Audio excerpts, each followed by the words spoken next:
ఎన్టీఆర్ జిల్లా జగ్గయ్యపేట నియోజకవర్గంలో గత ఏడాది సెప్టెంబర్లో వచ్చిన వరదలు రైతులను దారుణంగా దెబ్బతీశాయి. తెలంగాణ నుంచి పారే మున్నేరు కట్టలు తెగి పంట పొలాల మీదుగా ప్రవహించడంతో భారీగా నష్టం జరిగింది. వందలాది ఎకరాల పంట పొలాల్లో ఇసుక మేటలు వేసి సాగుకు పనికిరాకుండా పోయింది. 7 నెలలు గడిచినా ఇప్పటికీ అదే పరిస్థితి కొనసాగుతుందని రైతులు వాపోతున్నారు.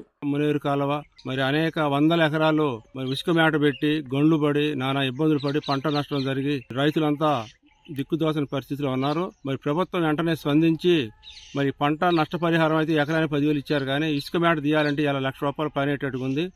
తక్షణమే ప్రభుత్వం దాని మీద ఎంక్వైరీ పెట్టించి ఎకరానికి ₹1,00,000 పంట నష్టపరిహారం ఇచ్చి అదే భూముల మీద మరి రైతులందరూ కూడా రుణాలు తీసుకోవడం జరిగింది. పంట నష్టం వల్ల రుణాలు కూడా కట్టలేని పరిస్థితిలో ఉన్నారు. కాబట్టి ఆ రుణాలు ఎవరైతే రైతులు తీసుకున్నారో ఆ రైతులందరూ కూడా రుణాలు రీషెడ్యూల్ చేయాలని కూడా నేను మరి ప్రభుత్వాన్ని డిమాండ్ చేస్తా ఉన్నాను. సెప్టెంబర్ 1వ తారీఖు వచ్చిన వరదలకి పొలం కట్టదయ్యి మొత్తం మా పొలం మీదుగా దాదాపుగా 30 అడుగుల లోతు నీళ్లు 36 గంటలు బారింది. ఈ వరదకి మొత్తం భూమి 2 అడుగుల మేర కొట్టపోయి కేసర కృష్ణానదిలో పోయింది. 14,000 క్యూబిక్ మీటర్లు అవసరం అయ్యి ఉన్నది మట్టి బయట నుంచి తోలుకోవటానికి.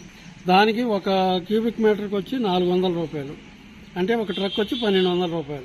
దీని ఖరీదు వచ్చి గవర్నమెంట్ లెక్క ప్రకారం సర్వేర్ గారు వేసింది ₹48 లక్షల వచ్చింది. దాన్ని బాగు చేయించేస్తాం మాకు లేదు. నాలాంటి రైతులు ఇంకా చాలా మంది ఉన్నారు, ఎకరాలు కొట్టపోయిన. మా అందరికీ ప్రభుత్వం ఏదన్నా ఈ భూమి బాగు చేసుకోవడానికి సహాయం అందించవలసిందిగా కోరుకుంటూ ప్రార్థిస్తున్నాం. పెనుగంచిప్రోలు, వత్సవాయి మండలాల్లో మున్నేరు వరద ప్రభావం అధికంగా పడింది.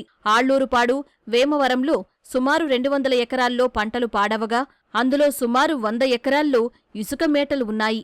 పెనుగంచిప్రోలు మండలంలో 310 ఎకరాల్లో ఇసుక మేటలు ఉన్నాయి. వరదలతో ఇసుక మేటలు వేసిన రైతులది ఒక రకం సమస్య అయితే, కొన్ని ప్రాంతాల్లో వరదల మూలంగా 2-3 అడుగుల లోతున పంట పొలాలు కోసుకుపోయాయి. అయితే జిల్లా స్థాయి సమావేశంలో ఈ సమస్యపై కలెక్టర్ స్పందించి విపత్తు సహాయ నిధులను ఇస్తామని, అక్కడ్నుంచి ఇసుకను ఉచితంగానే వేరేవారికి ఇవ్వాలని అధికారులను ఆదేశించారు. సమస్య పరిష్కారం వీలైనంత త్వరగా జరిగితేనే పంటలు పండించుకునే అవకాశం ఉంటుందంటూ రైతులు కోరుతున్నారు.